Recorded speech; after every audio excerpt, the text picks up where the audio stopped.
Tony, thanks so much for being on the show again. I know many people are familiar with you, but for the new folks, tell everybody who you are and what you're about. My elevator speech. We're stuck in an elevator. What do I do? I make good humans safer sooner. That's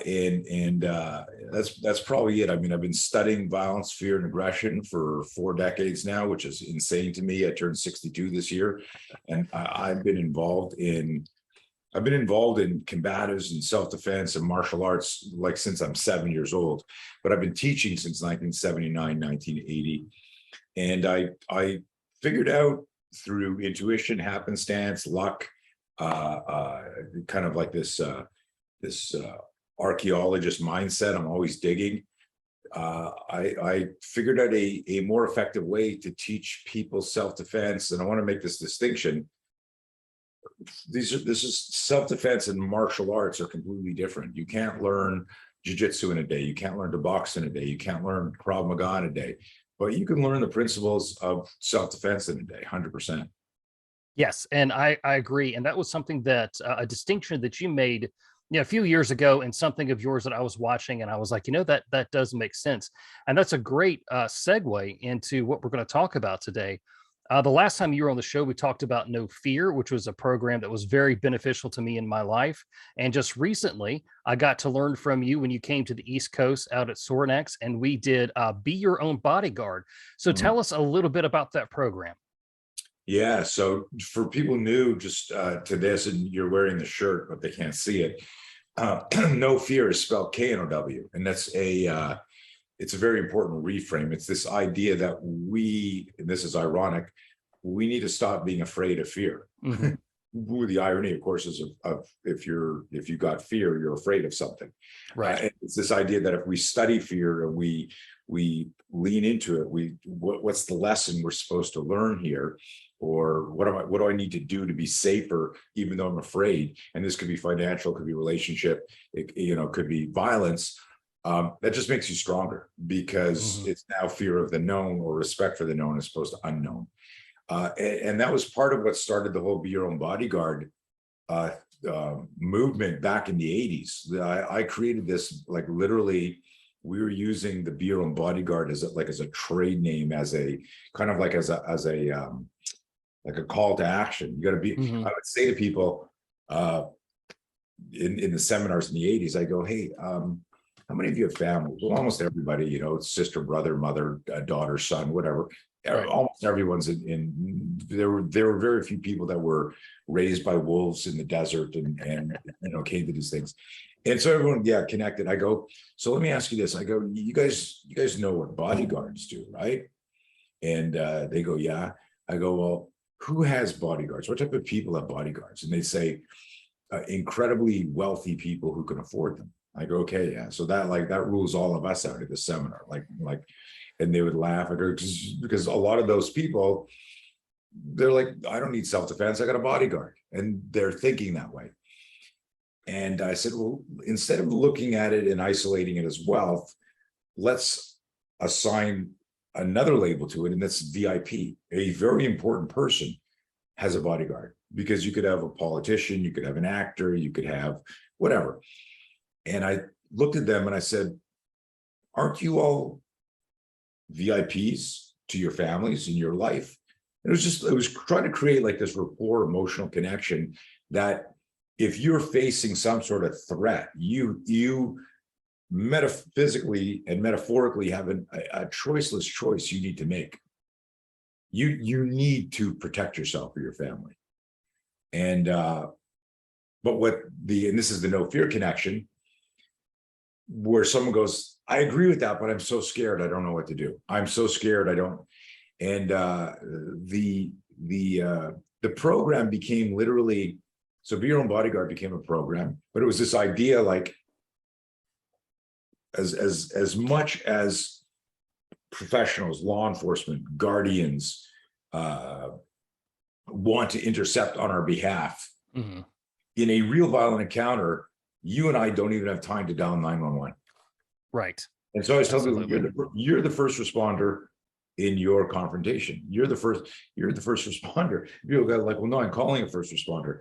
Well, no, you're calling the second responder if they get there next. The first responder is you.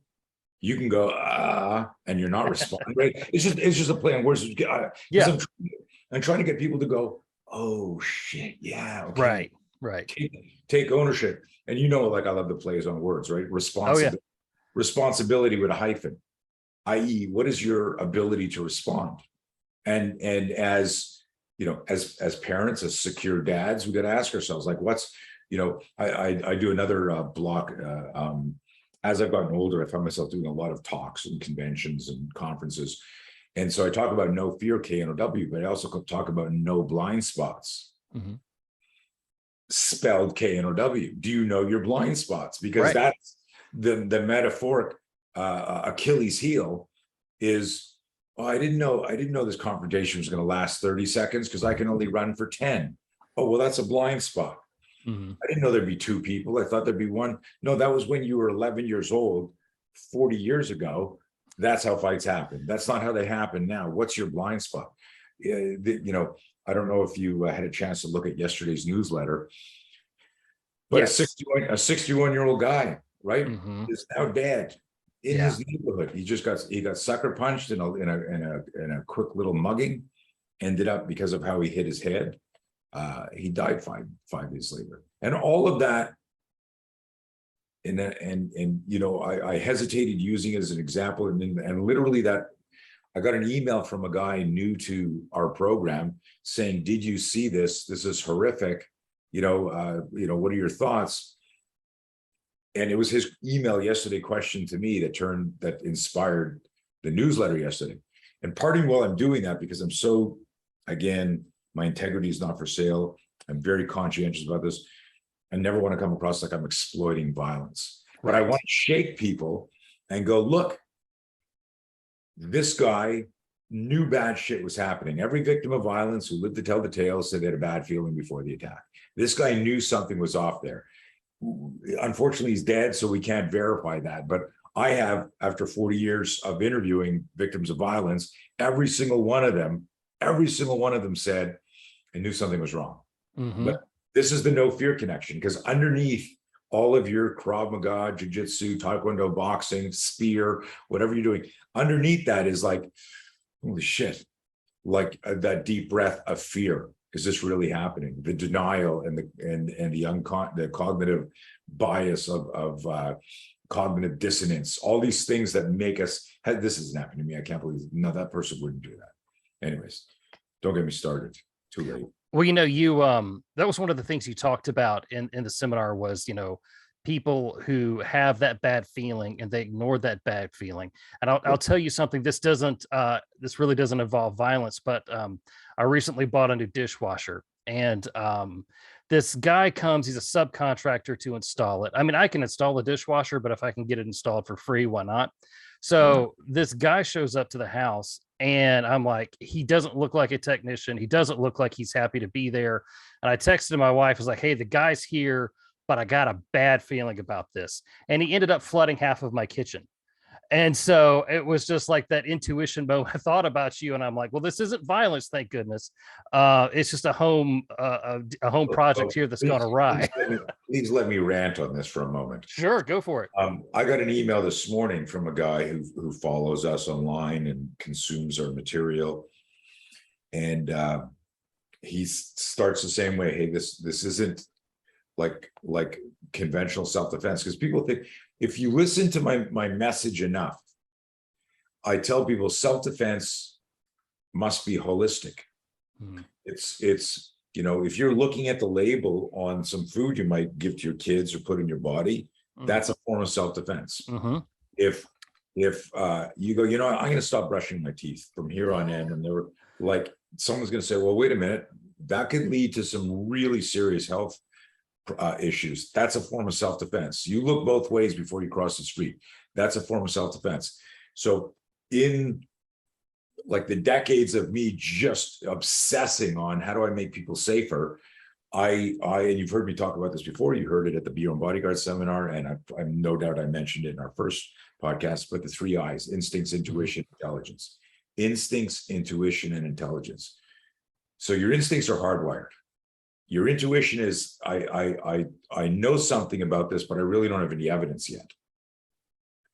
Your intelligence, the way I play it, is what if you could make that all dance together? If your instincts say there's something wrong here, I don't know what, there's something in my body. And then my intuition is more of a conversation in my head. I don't like this guy. There's something off about this. Hey, honey, oh, come on, let's just get it done. You bought a new dishwasher, stop being the secure dad for a moment. Just let it, right? And this is what we do. Right. We, like every one of us, you heard me ask this at the seminar. I talk, and I'll say it right now for your audience. How many of us have been betrayed? Hands up, all of us. How many have been screwed over in business? Hands up. How many of you have been lied to by somebody close to, right? Over and over again. And when it happens, so many times, we don't remember this. So many times we turn to somebody that we trust and talk and are close to. We go, you know what? I knew that was going to happen. I knew that. I'm trying not to swear here because I get very animated. But we'll say, I knew that guy was going to, screw me over. I knew that was going to happen. But if you hear that statement, the next logical statement, like if you go, I knew that guy was going to screw things up from the get-go. Andy, why did you let him in your house? Why did you let him now we had a professional, and I can empathize with you because we had a professional company, bonded, secured, come in and do some work on our washing machine. And the guy forgot to attach something with the runoff and it flooded our house. I mean, literally we had to have all the floors ripped up. We were out of the house for almost 2 months, living out of hotels. It was insane. And this is like a bonded guy with a shirt with that says, I'm your plumber from a real company, not some guy you're going, who's this? Uber for plumbing or something. But anyways, my point being is this. Accidents can happen, but if you get the fear spike triggered by the first two eyes, instincts and intuition say something's off here, that goes to, again, the most important thing. Like, if everyone listening to this, if you never even consume any of my material and you never train with anyone of myself or my team, remember this: choose safety. Always choose safety. It's that question that I throw out there. I go, if you had chosen safety when you had the bad feeling, you'd have said, hey man, I'm not feeling, say you didn't want to hurt the guy's feelings. Hey man, I'm not feeling good today.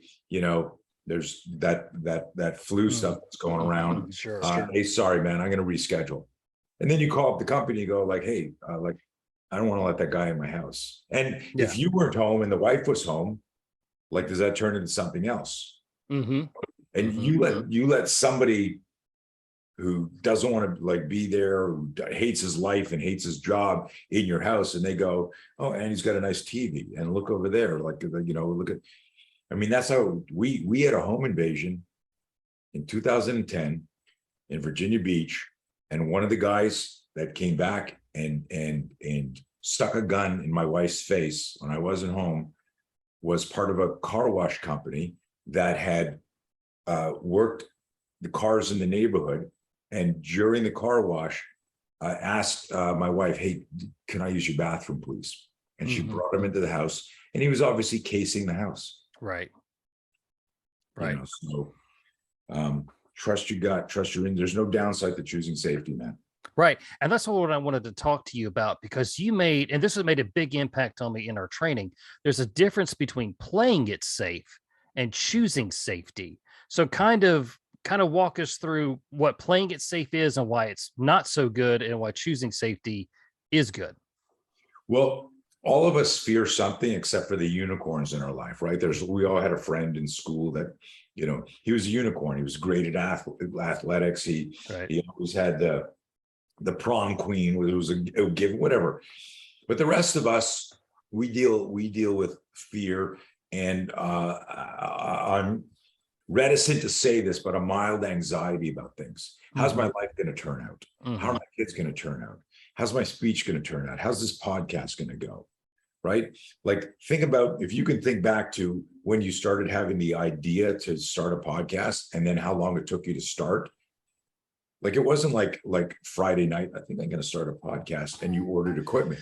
Right. It might have been months. And if you could think back, the time lapse between idea and launch is always longer because of fear. What Yeah. if I suck? What if nobody wants it? And like then you and that goes for everything. That goes Mhm. for asking somebody out on a date, to asking somebody to, will you marry me? Of course I will. I can't believe you asked me. And you think back like, holy shit, I wanted to ask her like 6 months ago or a year ago, Mhm. or and I so I do a lot of fear management stuff with business people and mentoring, coaching, stuff like that. And like someone will, let's say, quit a job, but it'll take years for them to get the, oh my God, okay, I'm giving my notice and I'm starting my own thing or going somewhere else. And they'll stay in a relationship or a situation. Nowhere is that more dangerous than when you got to defend yourself. Mhm. So the concept, if I tie this together here, of playing it safe is not taking the chance. And that the doubt and hesitation is always a product of fear. So when you get to know fear and you understand how fear shapes how we rationalize, and the play on word, rationalize, Yes. a Mhm. rational lie. Yeah, I hate my boss and I don't get paid enough and they don't really treat me well, but security, right? Like that's a rationalization. And the how do you make that leap? So that's the playing it safe thing can lead to a disappointing existence at an extreme amplified sense. It can lead to even this is an interesting concept. If I continue to choose to play it safe, and let's work out today, but let's push it a little bit hard. No, I'm going to stay here at Mhm. 70 beats per minute. Right. Well, no, that all adaptations have to happen with your heart rate above this amount for you based on your fitness level. Now, and you'll never say, I'm going to play it safe. Hey, man, why don't you invest in this and grow the company? Take Secure Dad to the next level. And I want you to take some money and do that. No, I'm good here. We're fine. I don't want to get too big. Mhm. No, you do want to get bigger, right? Like if you could. Right. Um, I remember watching the original Point Break. Mhm. I saw them, all the skydiving scenes, and I turned to my friend Richard and I went, and I'm afraid of heights. Yeah. And I turned to my friend Richard and I said, if that's what skydiving looks like, man, we got to do that. And he said, let's do it. I said, let's do it tomorrow. Let's do it now while it's fresh on our mind, man, because if we think about it, we won't go. Right. And he said, let's do it. And we had this little pinky handshake and we did it in the theater, right? And I got up at 6 a.m. and called Richard. He said, I've been up all night, man, sick with anxiety. He says, I can't do it. I said, dude, come on, man. We had a pack. We did our pinky thing. He goes, I can't do it. I went and I jumped out static line. And then 2 weeks later, I was teaching a seminar in Washington State and I jumped out tandem like above Mount St. Helens. It was insane. And Wow. I'm afraid of heights, but it was so amazing. But my friend Richard played it safe. I chose safety. I went to a real place. I got training. I had to sign something that said, all these safety precautions may may fail, and you may be, like every single injury up to death, like sign it away. And you look at that and you go, okay, I'm going to do this, but I'm going to choose safety. Now, let me give something in a violent encounter example. There's been a ton of active shootings, Yeah. like a ridiculous amount. Right. So much so you would think that it was almost deliberate, but Mhm. that's a conspiracy tinfoil conversation, right? Tinfoil hat conversation. Right. Until all those conspiracy theories are proven true, like so many have in the last 2 years. But let's not go there. That's another Right. podcast. Yeah. But here's this idea.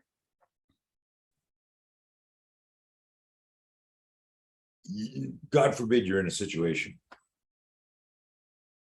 Should you barricade yourself? Should you play dead? Should you run away? Should you charge the gunman? Those are 4 options if you're in the immediate area. Right. How do you pick one? Hmm. So the choose safety model is what is the safest thing based on instincts and intuition and your knowledge and your training. And if you have, and it always defaults, it doesn't matter what your training is, your instincts and your intuition. So even like I train a lot of professional warriors.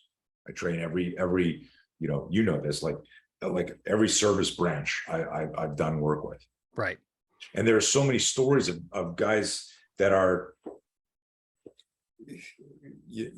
we're like this on the scale of their warriorship, right? Oh, like for these sure. guys are like, 20, 30-year-old veterans.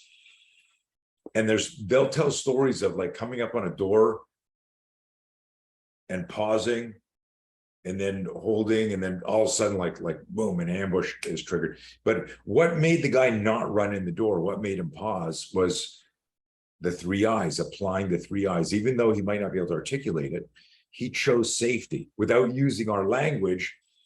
His intuition said, there's something off here. I'm going to pause and wait and listen for a second. Maybe I'm going to, throw something here, and that noise, and all of a sudden, bullets come flying through a door, turn the doorknob and step back, rounds coming through the door going shit. But it wasn't like, there wasn't a sign. It was intuition, is I know something's wrong, but I have no evidence yet.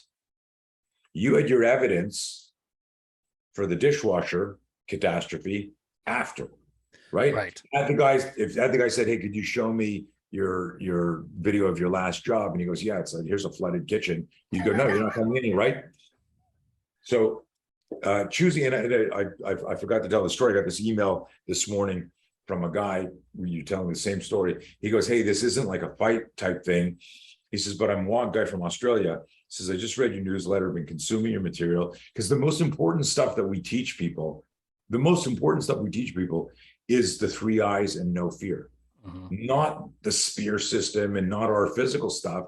Because if you're a good human, you don't want to have a violent encounter. You want to avoid violence at all costs. And so understanding how to read those first pre-contact cues and get you and your family out of there is the most important thing. But this email this morning was amazing. Guy says, I'm walking in my car. He says, and I don't know what this is. I get this, like, as I'm walking in my car, I pause and I get in through the passenger side I'm parked in a weird spot. I get in the passenger side. And as I'm getting in, this 4-wheeler truck whips by and almost clips my mirror. Had I walked around, came around, Sure. And his literal words, his last sentence were, had I not trusted my intuition, which was, don't go to the driver's side, get in the passenger. You can see, I never do that. And I have no idea why I did it. I was just, what he was alluding to is like listening to me. He goes like, hey, I'm just going to trust my intuition now. Like he literally, his last line, and he was, I would be dead right now. Had I done that, that's how fast the guy came by and just missed my mirror. So I'd been dead. And I was like, holy shit, like what a crazy, but it was the same sort of thing. It's like, right. I don't know why I'm going to do something different here, but that's choosing safety. Right. Right. You know what? You reminded me of a story that a friend of mine told. Bless his heart, he's passed on now. But yeah, he liked to jump out of perfectly good airplanes for fun. I don't know why somebody would want to do that, but he did. And so one day it was a Saturday. He had to work on a Saturday, but his shift got changed or something. So he was like, you know what? I'm going to call up my buddy and I'm going to go skydiving today with the class that he's teaching out at some rural airport. So he goes out there and, he's got all the licenses and everything. He can solo jump. He's done it so many times. So he's there and he gets that bad feeling and he's like suiting up. He's getting on the plane's taking off. He still has that bad feeling. And he's like, man, something's just not right. So he's trying to calm himself down. And he says, you know what? I think it really is. I wasn't mentally prepared this morning when I woke up to go skydiving because I thought I was going to be at work. So he kind of pushes it out of the way and jumps out of the plane and lands perfectly. Not a single problem. He thinks, I don't know what was going on. Why was I feeling like something was wrong? Come to find out, the plane that he was in crashed on landing. Jeez. Yeah. Now the pilot limped away, but like his intuition was telling him something. And the obvious thing to you and me listening to that story is, well, don't jump out of the plane. But that wasn't it. he knew something was up with the plane, and he ended up jumping, which was for him choosing safety. Yeah.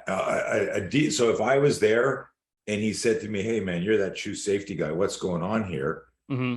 I'd go, "Okay, let's do a mental fitness checklist, right? Let's check our equipment. No, something's still off." Mm-hmm. Mm-hmm. And then it's like, and this is counterintuitive, but it's like, how are we getting to 10,000 feet to jump? Mm. Let's check the airplane, right? Like we don't think to Right. go outside of ourselves sometimes. I got a bad feeling about this trip. Well, is it I'm not supposed to go? Oh, look, the engine light was on the car yesterday and then it went off. And then I didn't check it, right? Or I look at the tires and I go, shit, like this tire's got a bubble in it. When I hit that pothole, this could have blown out on the highway. You don't know what it is, but you want to have that checklist. And there's I got to get the guy's name because I've now mentioned the story like 3 times and I would rather reference it. But it was a guy who's a world famous base jumper from I think Belgium. So he's got a French accent, but he's a guy who's like Red Bull sponsored. Red Bull spent hundreds of $1,000s to do this documentary on him. And I heard him on a show where, I mean, they've got like, 4 cameras, camera crew, they're going up, he's going to go base jump. And he gets up to the top. And when these guys do it, they jump with 4, 5, 6 other people. And there's, guys are filming on the way down and it's a big deal, and he gets up there and he goes, "No, I'm not jumping." Like, what are you talking? Like, because they're all like, "We're working. This is how we get paid. Come on, man. This is like $50,000 a day or whatever. I'm making up the number." But he had the courage, and this is a big thing.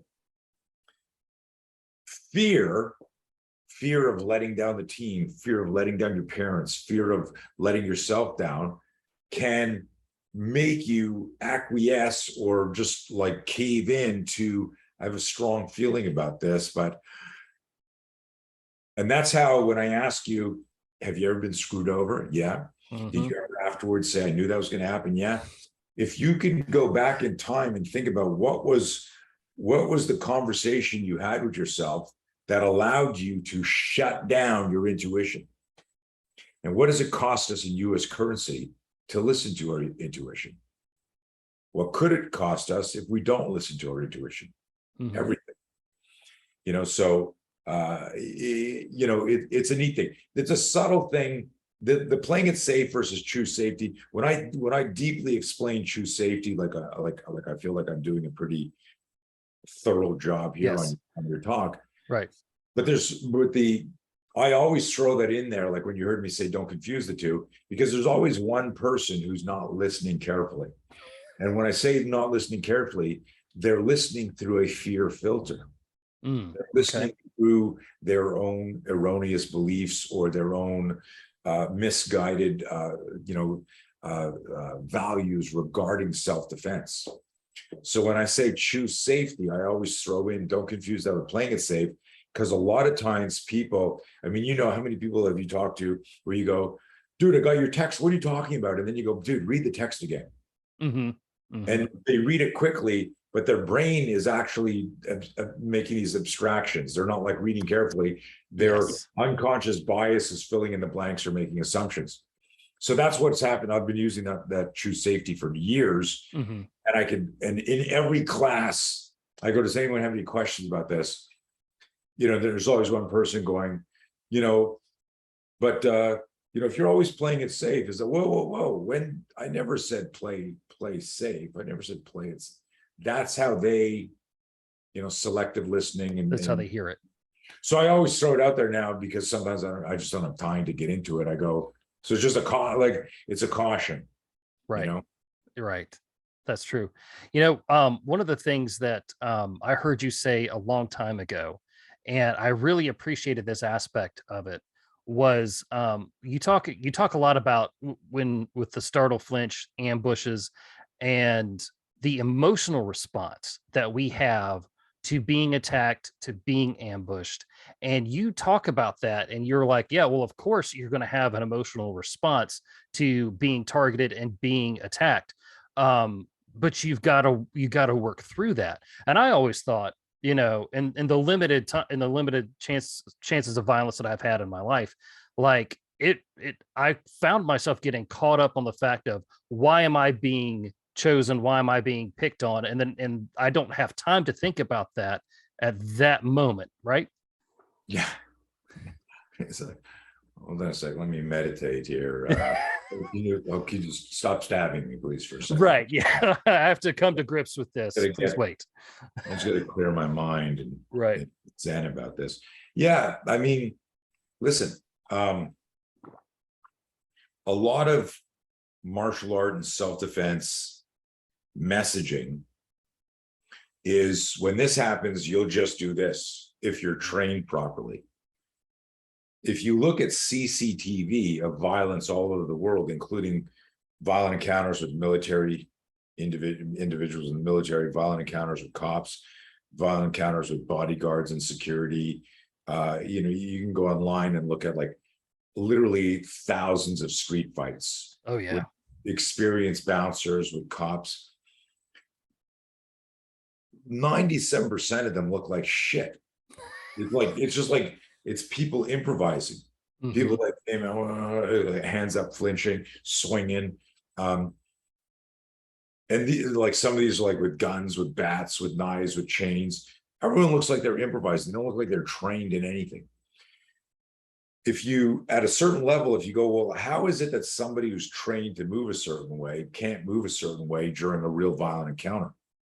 Well, what changes everything is our emotional relationship to it. How you feel affects how you think can affect how you feel. Combined, they influence how we move.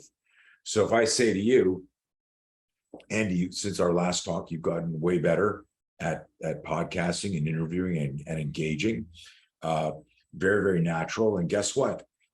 After we talk in 15 minutes, Joe Rogan's going to interview you about your program. You would be shitting your pants, no doubt. Right? Because you going, yeah.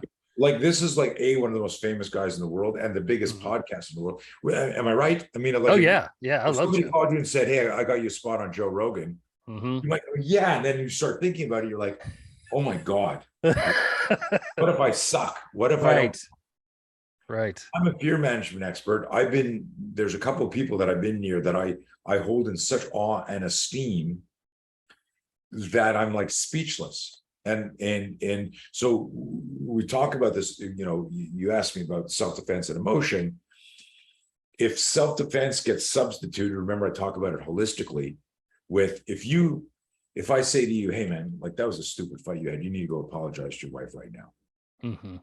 Like, honestly, with couples, do most couples apologize right away as soon as they realize? No. Like, at a minimum, 2 to 3 days. Yeah. Right? At a minimum. Mm-hmm. Like, even if we go, oh man, I shouldn't have said that. Hey babe, I'm real sorry, I shouldn't have said that. No, it's like, yeah, but she, like, but she shouldn't have said that. No, we get into all this stuff. It could be anything. Hey man, that guy just like cut in line there right in front of you. Mm-hmm. Just go tell him that's not nice, and the lineup starts there. I don't rock the boat. He looks like an asshole. I don't want any trouble. But if you look in at what happened is we get an adrenaline dump, our heart starts racing. We don't know how to control our physiology when we get a fear spike. We don't know how to breathe. Then so there's not just one facet to that, there's multiple. Mm-hmm. So if you're trained, like if you're a trained protector, cop, soldier, bodyguard, your physiology will still react the same way, but you've been taught, if you had a good coach, a good trainer, combat breathing, box breathing, mm-hmm. something to self-regulate. You've developed a different level of self-awareness, so you notice the physiological changes, and you just like if for anyone who's a shooter on here, you've got a weapon here, and then you get a double feeder stovepipe, your gun doesn't work, you need to clear that before you can operate it. Same thing with your body. If you get a fear spike, that's the same as a stovepipe, right? It's going to cause a malfunction in everything. you need to clear your fear, like you need to clear and get back in the fight, whatever the fight is. And we've gotten a shitty email where we go, oh my, believe that. And you're like, holy shit. And everything changes sitting at your desk and you start to type and all that. You're in the fear loop, right? Until you clear your fear, you can't get back into, what you're doing. So I kind of like trying to go wide on this because I don't want it to just be about like, because most people fortunately don't have violent encounters. Yes. But all of us have confrontations every day. Sure. Yeah. Right. You're on your way to a flight and you don't want to be late and there's a traffic jam. You now have a confrontation with traffic and other drivers, right? You're there smashing your wheel going, sorry for swearing. Am I allowed to swear on your show? Yeah, I'll take care of it. Don't worry about it. Beep, beep. That was the first one slipped down. But it's like, it's like, you know what I'm talking about. You're late for something and you're standing in an elevator. What do? How many times do you push the button? You're having a confrontation with a button now. But literally, Andy, it's that self-awareness going, wow, right. I'm rushing and my physiology's changed and this elevator, right, isn't moving fast enough. Right. You know what? And that's what I like about all of your stuff here, Coach, as we wrap this up, is that what you teach isn't just for self-defense. It is for just about every aspect of your life, because it's all about how you look at it. It's how you focus. It's how you deal with it. And it goes from a violent encounter to an elevator button. And that's what I appreciate so much about it. So Coach, it's last, I'll just throw this in here. It's confrontation management. Every day we're facing a confrontation. How we handle that confrontation determines the quality of our day. The algorithm therefore means that affects the quality of my week, my month. Oh my God, the quality of my life is impacted if I understand how to handle a fear spike, an adrenaline dump, self-regulate, and then choose safety. What is the safest thing I can do here? And for my cortisol, for my mental health, for my physical health. Very cool, man. So Coach, I know people are going to want to know more about you and your program. So where can they find you online? All over the place, Instagram, Facebook, LinkedIn, Twitter, whatever you're on. I would tell everybody the most important thing that we do is our work on managing fear. And, you read the original, ebook that we have out there. It's free, Making Friends with Fear. Start there, get your hands on that, because the foundation for that applies to everything, not just physical violence. And then if you want more training from there, we have like a ton of options. Yes, sir. Hey, Tony, I appreciate your time today. Thank you so much for talking to us. Appreciate what you're doing. Thank you, man. Appreciate you.